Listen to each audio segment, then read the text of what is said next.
All right, so I'm going to explain to you, Tanner, and anybody else who's watching, a very basic way of understanding horsepower. How much power am I making? Maybe you're wondering how much power can my fuel system support, or what injectors I should get, what pump should I get. What you really need to know is what's in blue.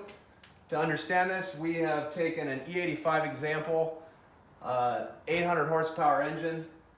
The brake-specific fuel consumption is 0.70. It works out to 560 pounds per hour, which is 90 gallons per hour of fuel flow. It doesn't matter what fuel injectors you use, what size they are, how many of them you have. All that matters is that you deliver 90 gallons per hour of fuel. So, take an example, my truck. I currently have 8 80-pound-hour Siemens Deka injectors at 43.5. They're rated at 43.5, and that's actually what I run. So when I hang these injectors 100% open, it works out to exactly 90 gallons per hour, which should be 800 crank horsepower. Now, whether or not that's true, I don't know. In your case, Tanner, we have the tractor example. You have 6 injectors this time, the same 60-pound-hour Siemens injector, which, by the way, are awesome. Those things are great. The only injectors I like more than the 60s are the 80s. And that's only because, well, they act exactly the same, but they have a little more fuel potential. So in your case, at 67% duty cycle, at that point, you're flowing 38.9 gallons per hour, which is almost half of that. So we could almost say that the tractor, if it produces 67% duty cycle and an acceptable air fuel ratio, 11.0, 11.5, no less than say 10.5, or you're over fueling it and then your horsepower is going to die. But safe to say it's approaching that 400 crank mark. And that was on how much boost?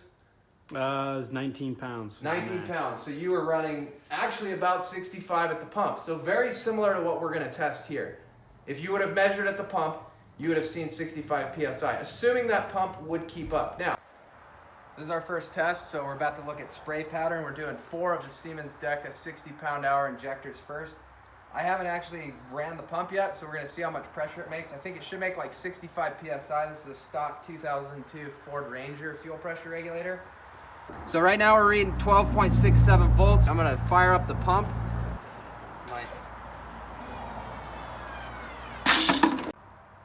All right, attempt 2. This time wearing the proper equipment. Be ready for it this time.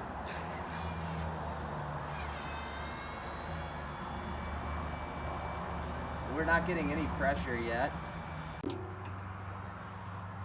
That pin is definitely too big to push down into that, so we're not getting any fuel pressure, but we'll run this test anyways. So we'll run the 460s first, and then we'll run these 4 mystery injectors and see how much difference there is in flow. I heard a thump. Do we have any leaks? The first test is, can we keep the pump running without leaks? I do not see anything leaking. All right, we're at 11.6 volts, so that's gonna drain my battery, so I'm gonna fire up the truck now.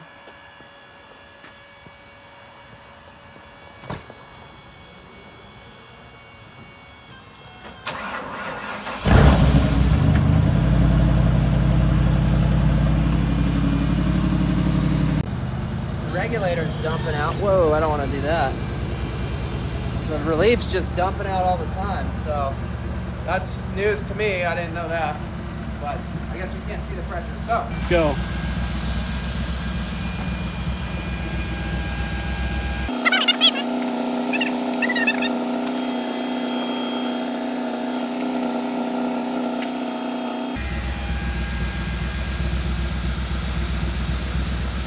boom, 40 seconds. I don't think you could plan it better than that. It's right between 2 liters and 2 quarts. Over a period of 40 seconds, which gives us 400 horsepower. Worth of inject. Oh, Nope, messed it up. I got smoked on the launch.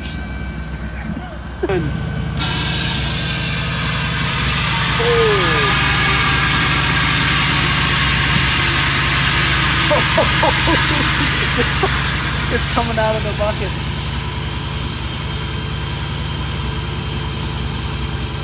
Yeah, as you can see the stream in there, the bubbles from the bypass valve of the pump. Barely though, huh? But man, it is like Dude, it's like out, swinging. covering everything. Tanner, bring that over here so we don't miss 40 seconds. Get the final. Here we go. Oh, I think I hit that Pretty perfect. close. Look how much came out of that one injector, man.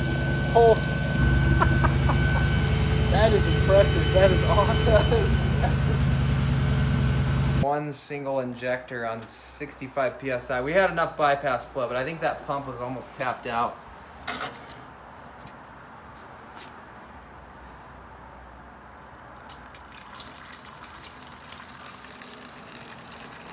Oh, I'm spilling everywhere. Oh, man. I think we lost, like, seriously 15 horsepower. Probably more. Probably more like 20 right there. We're gonna have to be a little bit more courteous with our judgment here and round up, because some of it ended up on the driveway too. Maybe not quite that much, but yeah. 2 quarts? Almost. There's like 1.8 quarts. 400 horsepower per injector. There's like 1.8 quarts. Yeah, it's out of control. 4.8. No, yeah, those are big injectors, man. Huge. One of those flowed almost the equivalent of 4 60-pound hours. So in other words, we have 4 times the fuel injector roughly. Yes. Or 240 pounds per hour of fuel per injector. About a half-second error there.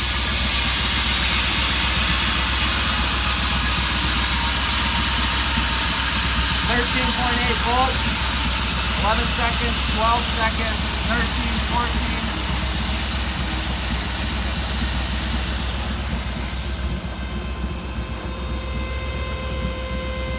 I do not see any bypass flow at this time. We're about to find out when it passes that clamp.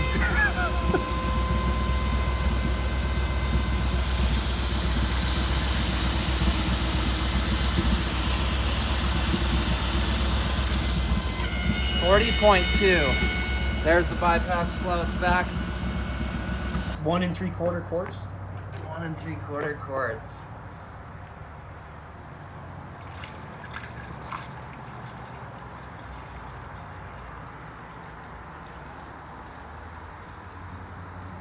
How much horsepower do we have, Tanner? It's crazy to think that It's a lot. 500 horsepower engine or whatever would have just drank all that gas if you ran it full tilt for 40 seconds. All that. 3 quarts. 3 liters. 3 liters. A little over 3 quarts. Okay. So, what is that? 550 horsepower? Well, 2 quarts is 400 crank. Yeah, so it's 600 horse-ish. 4 quarts is 800. We're right in the middle. Basically, I would say that the limit of this pump at 65 psi of fuel pressure at the pump, no matter what injector you have, if you're running E85, you're done 500 horsepower. That's with a fuel pump rewire. That's assuming no other losses in the system. That's a really short fuel feed line. You agree? I agree. So we'll revisit it. It's not enough power though. This isn't enough. This is not enough. Look, you're here, you want to be there. You need to be there, but you're only there. We need 20% more. It's always a 20% game, Tanner. You only need 20%. That's what I told you earlier this year. I need another 20%. Now, later this year, I need another 20%. So we'll figure out how to put at least 4 in there.